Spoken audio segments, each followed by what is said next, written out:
Do the Notre Dame Fighting Irish have a chance to win this year's national championship? Yes, they do, for several of the reasons you might expect, but there's also one ingredient that some people may not know. Locked On presents The Portal, the daily podcast covering college football recruiting and everything NIL, part of the Locked On Podcast Network. Your team every day. Welcome back to the Portal Podcast, where you get your daily recruiting, NIL, and transfer portal scoop. I'm your host, Brian Smith, longtime college football recruiting analyst. Thank you for making the Portal Podcast your first listen each and every day here on the Locked On Podcast Network. Today's show is brought to you by Monarch Money. Take control of your finances with Monarch Money. Use code LOCKEDONCollege at monarchmoney.com for 50% off your first year. The Notre Dame Fighting Irish take center stage today. Going to break down why I believe they have a great chance to win the national title. Talk about the quarterback battle, CJ Carr, Kenny Minchey. We're going to talk about the offensive line, how it's been constructed, which is going to be an overarching theme for this roster that Marcus Freeman and his staff have built. And we're also going to talk about the schedule and everything that goes into this roster. Of course, Jeremiyah Love will be mentioned several times, a Heisman contender. So first off, several of the main reasons you would think they have a chance to win it are obvious. They bring back an elite defense in terms of talent. Leonard Moore comes back. He was a freshman All-American at corner. Jeremiyah Love comes back. We're going to talk about all those players. But the number one reason that I think Notre Dame has a chance to compete for this year's national championship is the offensive line. To me, it's conservatively a top 5 unit overall for 2 reasons. Number one, it's just overall depth of talent. Based on 3, I did a little chart the other day, just went through and looked at like 5 schools: Clemson, Florida State, Miami, Notre Dame, and Texas. 5 of the programs you expect to recruit at a high level. Just picked those 5. Notre Dame was in it. And I said, I'm going to look at all the guys that they recruited just at offensive line for each of those schools from 2021 through 2025. Notre Dame had the highest hit rate. It's a pretty good group to be number 1 in. They had 16 players by On3's rankings. 16 that were 4 stars or 5 stars along the offensive line. That is ridiculous. And it's also why they can sustain injuries like Charles Jagusa, who may be their most physically gifted lineman, a 5-star in his own right, who had an accident this offseason and will probably miss part of this. I don't know how much of the year, that's to be determined.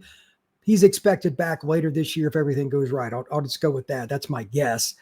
But they have enough talent, they can overcome it. 90% of the teams in college football, if they lose a player of his caliber, or even somebody even lesser, their second or third best offensive lineman, maybe even their 5th, they're in trouble. Notre Dame's depth on the offensive line is different. They had guys beating out players that had started last year. And one of those guys ends up leaving after this past season because he was getting beat up. They have a plethora of talent. They will find a way to get it done. Sullivan, Absher, one of the other guys will end up starting while Jaguso's out.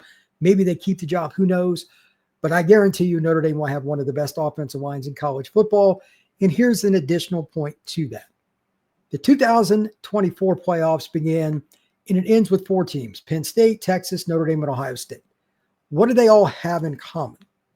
Elite high school recruiting, yes, but specifically, again, offensive line. One person mentioned, and I never checked this, but it just puts it in perspective, 19 of the 20 players that started for those 4 schools came from the high school ranks along the offensive line. 19 out of 20. Chemistry, cohesion, knowing your brother to your right, to your left is very important. Those 4 schools have a different kind of bond along the offensive lines, and they beat up on some teams last year that were good. That's the difference. If you can just line up and run the ball, it's the old saying, you've got a lot better chance to win. That's part of it.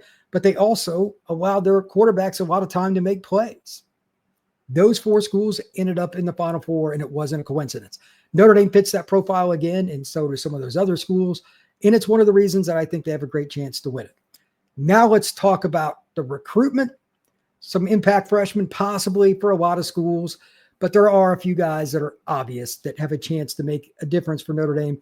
We're going to cheat a little bit and use redshirt freshmen because I think CJ Carr is going to be the starter. I wouldn't be surprised if Elijah Burris had an impact for Notre Dame. He played as a true freshman, early enrollee in spring, had some nice moments. He's Plaxico Burris's son, kid out of New Jersey. He's very well rounded in terms of being a route runner. He's got good hands, got good feet. He's competitive, played against good competition in high school. Don't be shocked if he plays.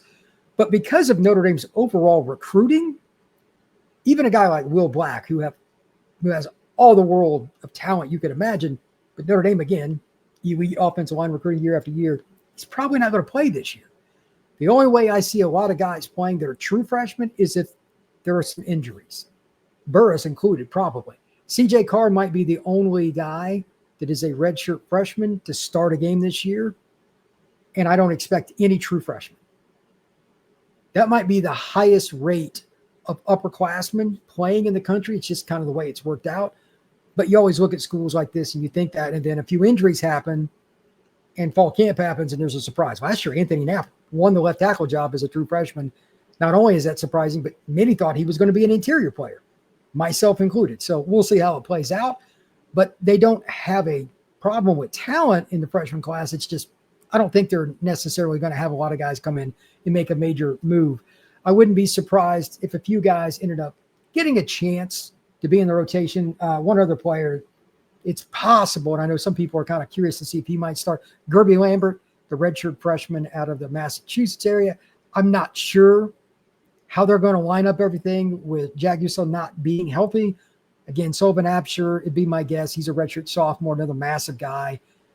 They'll figure it out. They have so many players. It'll probably be a junior or a senior is my guess. If a younger player does it for a second year in a row, hats off to that individual. CJ Carr and Kenny Minchie. Minchie's a redshirt sophomore, Carr a redshirt freshman. I just think Carr is the better player. I've seen both live during their high school careers. I think Carr will be an NFL guy. Minchie might end up being one too. Different kind of guys. But Carr has a moxie and a leadership role that is allegedly taking shape. That's important, especially for a young guy. He's gaining the respect of some older players. I think that will be big. We'll talk a little bit about that with the schedule later on. But Notre Dame overall, it is a veteran group. So it's unlike some of the other teams I'm going to preview. I'm really not going to talk much about freshmen. You know, somebody like Spratt Richardson, a kid, is a 10-400 meter kid from Georgia they brought in. Could he be a guy that returns a punt for a touchdown or something this year? Sure. But overall, first down in 10 plays, you're going to see sophomores, just a few, a ton of juniors, redshirt juniors, seniors, fifth-year seniors. Notre Dame is loaded across the board, and these guys are sticking around. And that is where I want to give a quick preview for the second segment. The second biggest reason that Notre Dame is going to be a national title contender beyond that offensive line is just cohesion as a roster. They don't need the portal a lot. Out of their 22 projected starters, there's a couple possibilities maybe otherwise, but I'm guessing right now, 20 of the 22 for offense and defense will be players that Marcus Freeman and his staff have brought in directly from the high school ranks. Now, you can go look at other schools. There might be a few that are close to that.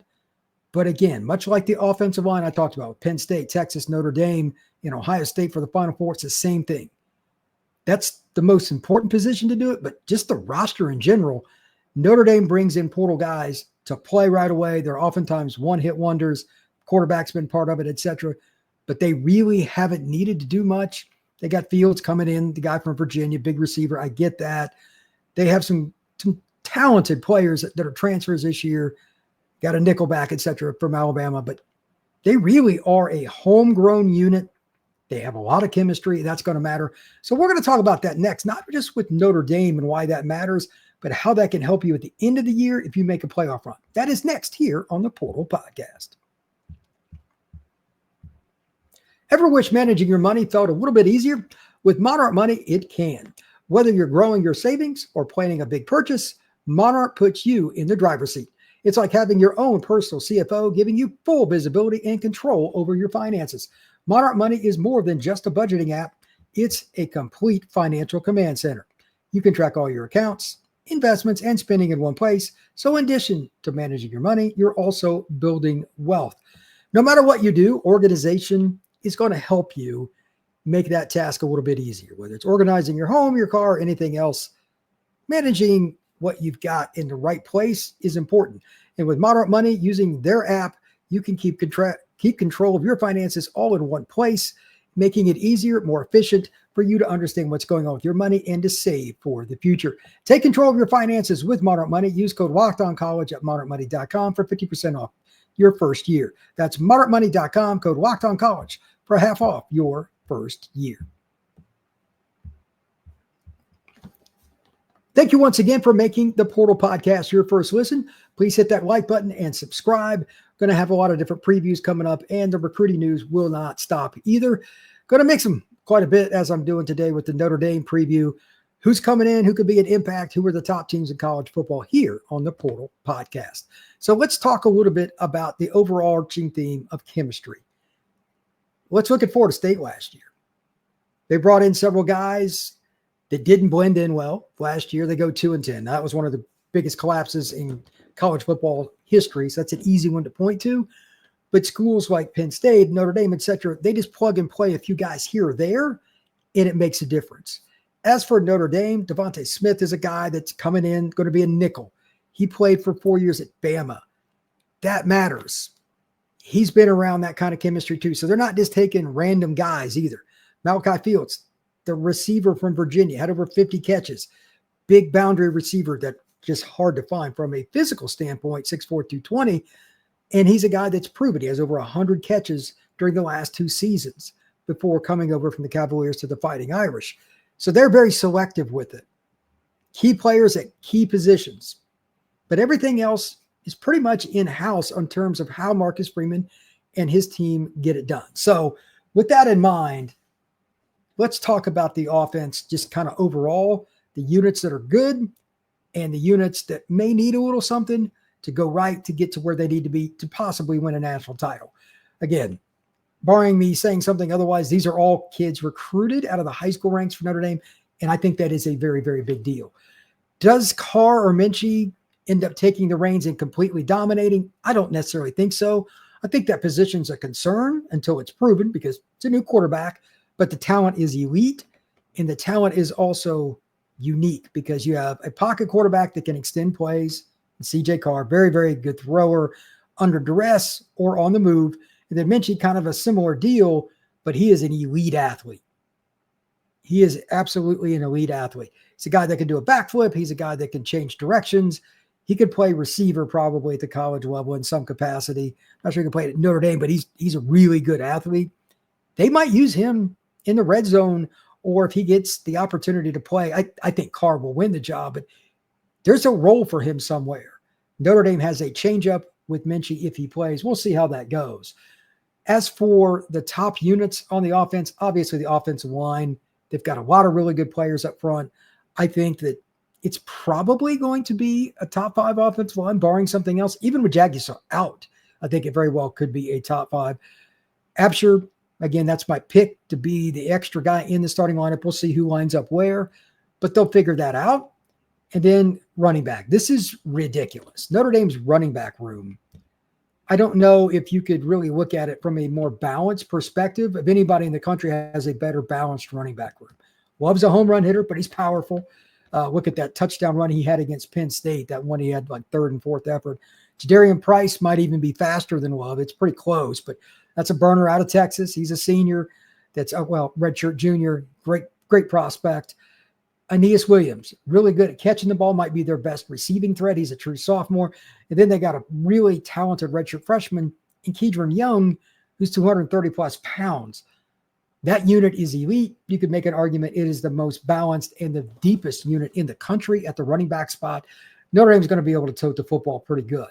Tight end's a little lighter than normal. Eli Raridon should be their guy, but they've had some injuries. We'll see how it goes. Jack Larson is important. The key guy there might be Ty Washington. Remember me talking about taking transfers where you need them? He played at Arkansas. He's a power blocker. They could use him as an H-back, as a fullback. Ty Washington is a really good football player, but it's a different kind of role. He's not going to get the football a whole lot, but because they've had some banged up players, maybe he ends up being that guy that really helps them, especially short yardage, goal line, maybe even a little bit of pass protection for whichever quarterback's in the game, whether it's Carr or Minchie. I could see that. So the only other spot, of course, is wide receiver. And this is where you're just going to have to kind of guess a little bit. Mike Denbrock admitted they didn't have much of an offense last year when it came to the passing game because they didn't really have confidence in themselves. Fair enough. But they got Fields coming in now. Greathouse coming off a really good college football playoff Final Four. That's a 1-2 punch that both will at least make it to the NFL Combine. Then you got Jordan Faison has got some experience. He's a junior. You got Elijah Burris I was talking about. Will Pauling comes over to Wisconsin, another guy, experienced, proven player. They should be good. Micah Gilbert, Cam Williams are a couple of younger players that might have a chance. But I still need to see them be consistent. And I also need to see guys besides Fields and Greathouse make plays. So can Notre Dame do that? Possibly. But I still think this offense, while different this year, they'll find different ways to make it happen. And I also think that Love will get the ball more in space. They'll probably even use him as a decoy out wide, run the ball with somebody else, do different things, throw him to the other side of the field, using a guy with that kind of speed, probably 10-3, 10-4. It's not that hard. Defensively, they don't have a unit that's not really good. The defensive tackle spot is the weakest if you want to get really specific because they may not have the depth in terms of size, but both their projected starters, Jason Onye and Gabriel Rubio, they're both over 300 pounds, and they're both fifth-year guys. They've waited their turn. Again, there's that word chemistry, continuity, whichever one you want to use. Most schools don't get kids like that to stick around. They leave. Notre Dame would be in a world of hurt if they didn't have those guys. Then on top of it, they go and get Louisville transferred Jared Dawson, a guy that can be a playmaker. They still have Donovan Heinisch. They still got Amel Mukum. They got Elijah Hughes. They got a transfer from USC. Sean Savillano is a redshirt freshman that's a really big guy. They're in a better spot there than most schools, and that's their weakest spot probably on defense. Joshua Burnham, Bryce Young, Boubacar Traore, Junior Taliamaka, Logan Thomas. They've got plenty of talent on the defensive line, especially as natural pass rushers. And then there's Jalen Sneed, the pass rusher that this comes from a lot of different places. He's a guy that was actually the one that got in the face of Penn State quarterback when he threw the pick at the end of that game for the Irish won. Then the secondary, there's no doubt it's loaded. I don't think Adon Schuler gets enough credit. He was somebody that was overshadowed a little bit because he was a first-year starter last year. He's a redshirt freshman, and he ended up being really good. Matter of fact, he's good enough. If he has another good year like he did last year, he might entertain at least placing his name in the NFL draft for next spring. It's possible. Then you got Leonard Moore. You got Christian Gray. Yeah, like this is not a unit that's going to have a lot of problems. There's not a guarantee yet on who the other safety will be. Will be Luke Talich, Jalen Stroman, the transfer for Virginia Tech, another guy that's played a whole lot. I don't know, but Notre Dame's deep enough there that it really shouldn't be a big issue. When we come back, I want to talk about the schedule a little bit and some matchup situations and some big games. That is next here on the Portal Podcast.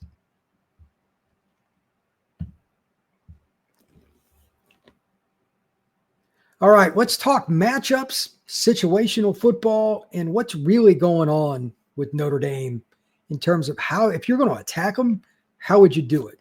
The one unit that I didn't talk about in that last segment was linebacker, and it's for a reason. They're so deep, it just doesn't matter. I don't even know which guys will definitely start. Like Jake Nosberry may not ever start consecutive games at Notre Dame, but I would bet if I had to go one way or the other, he will play in the NFL for multiple years.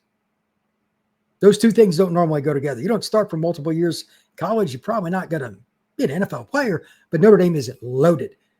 Kingston, Viliama Asa, Drake Bowen. They've just got so many good players up front in that unit. I don't know which guy I would want to place ahead of Osbury as a long-term NFL guy. It's hard to say. Kingston's probably the most gifted, but like they're loaded. But that's an area you've got to find a way to win. You got to get Drake Bowen or somebody like that in a one-on-one to beat them with big plays. You're not going to nickel and dime Notre Dame on 6-yard plays all the way down the field very often. They don't make a lot of mistakes. Got Jalen Sneed, the guy that I talked about a minute ago, had the big play against Penn State to pressure the quarterback. They have so many players, but that's where I think the most likely area is to beat up on them. because in combination with the defensive tackles, you still have a lot of experience. Sneed's a redshirt junior. Bowen is a true junior. Both started last year. Osbury played a lot. He's going to be a redshirt sophomore. Kingston Viliama Asa, he was a true freshman, but he played a ton from the get-go last year. And they got guys like Preston Zinter that would play at a lot of other programs. Like if he'd have stayed home up in the Northeast, he'd probably be a starter or a co-starter at Boston College, but he decided to go to Notre Dame. He's third team. Notre Dame is loaded there. If you're going to find anything else with them, it's just the over pursuit. They have so much speed and they get to the ball so well. Reverses, backside screens, and occasionally a mobile quarterback, I think, can give them some fits. So with that in mind, let's talk about a couple of key matchups. Anything that goes on with Notre Dame this season, people talk about projections. They talk about the Miami game, the A&M game, the Southern Cal game, those three predominantly. So I don't want to pick on it. Carson Beck is a pretty good athlete, but he's not a guy that's going to be twitchy, making guys miss right and left. One cut and go. He can get outside the pocket. And Miami has a really good offensive line anyway. Against Notre Dame's pressure package, that's going to be interesting. I'm not sure I believe that his elbow situation, because he hasn't been hit since, will come to fruition to where he knows what can happen until a few games into the season. Unfortunately for him and the University of Miami, they play the Irish first.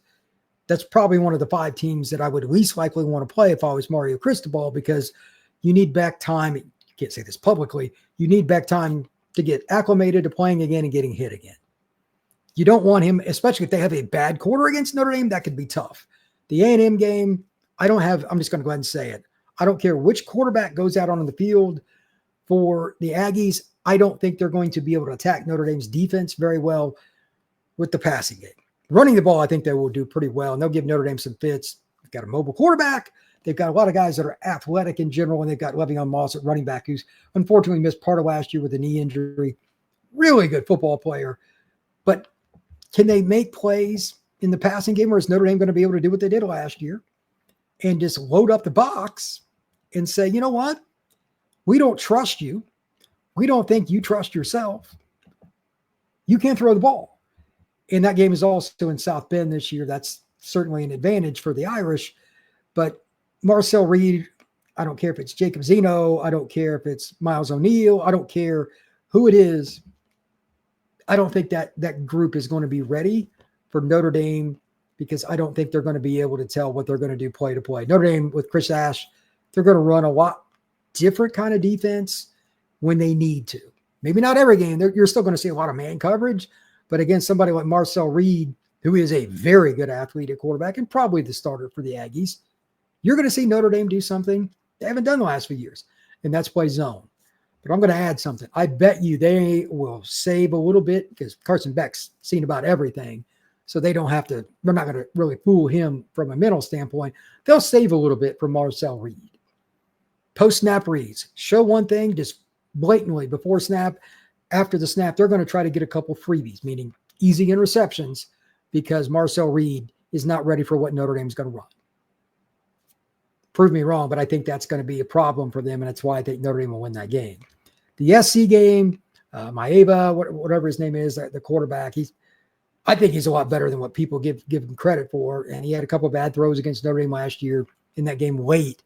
But that's a pretty good athlete, and Notre Dame has to be careful. But on the other side of the ball, I think Notre Dame's offensive line will give them a lot of fits. I don't buy USC as a team that can win in terms of just dominating with their defense. They got a really good coordinator. Do I think that's an interesting matchup, though? Yes, because they still have really good receivers. Notre Dame's secondary is talented, but they're going to be up against it with SC. That'll be an interesting game. The wild card game for me is NC State. I have no idea what to expect from them. They were certainly nowhere near where they needed to be last year, and I'm not hearing good things about their linebacker group overall from a buddy of mine. But that game, the timing of it could be an issue. It's before the SC game. That's one to watch. But later in the season, like Notre Dame's schedule, like they play Syracuse. It's homecoming. Syracuse had a good year last year, but they lost a lot. They shouldn't be near as good on defense. Like Notre Dame should take them to the woodshed. I think Notre Dame in the back half of the schedule, if they can find a way to get through the USC game undefeated, barring them just laying an egg in a game, which they've done the last few years, this team should go undefeated.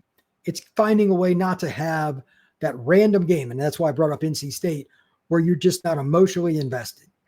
It's not about the talent. It's not about the coaching for Notre Dame this year. It's going to be about the players ready to play that game for that scheme, for that team. Like, again, playing against Marcel Reed and A&M. If you're not really ready for a mobile quarterback, and he'll be the most dynamic guy they probably play against this year, you could lose. But with this coaching staff and everything they have, there's no reason to believe that the linebackers and the quarterback play, CJ, he's not a normal quarterback, even though his age, because that is Lloyd Carr's grandson, the former Michigan head coach and national champion. They should be one of the most experienced, battle-tested teams in college football, and that chemistry is so good. I think there's a far greater chance they would go 12-0, barring a bunch of injuries, than 10-2. And I don't even think there's a game right now, if I could just look at it individually, there's not one game I would say Notre Dame is likely to lose. They might even be favored in every single game they play this year. Again, barring injuries, it changes week to week because college football is barbaric. But this is a team that should be in the Final Four, barring something going completely haywire.